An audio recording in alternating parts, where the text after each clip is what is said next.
You would have to be living under a rock if you didn't know that storytelling in video games was a common thing. Even the most simplest games have stories to tell. But in the late 90s, video games were breaking barriers and challenging some of the greatest movies and novels in forms of storytelling. But also in the late 90s, we saw the rise of voice acting in video games. Some were a bit meh, but there was one video game series that went above and beyond. It laid the foundations for storytelling in video game voice acting. And that series was Legacy of Kain Soul Reaver. Now listen to this brief conversation between Kain and Raziel from Soul Reaver 2.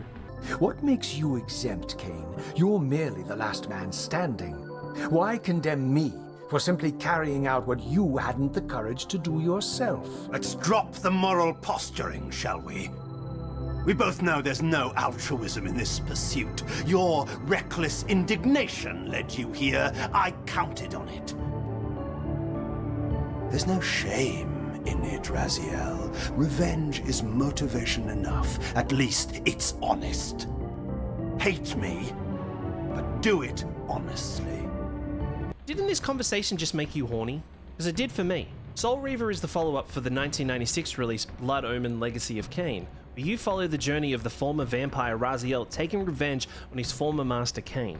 And I'll be completely honest with you, the story of this is hands down the greatest story I've ever experienced, ever, of all time. And the gameplay just gets you hooked 26 years later. But speaking of 26 years later, did you know that Legacy of Kain Soul Reaver 1 and 2 Remastered is out now on console?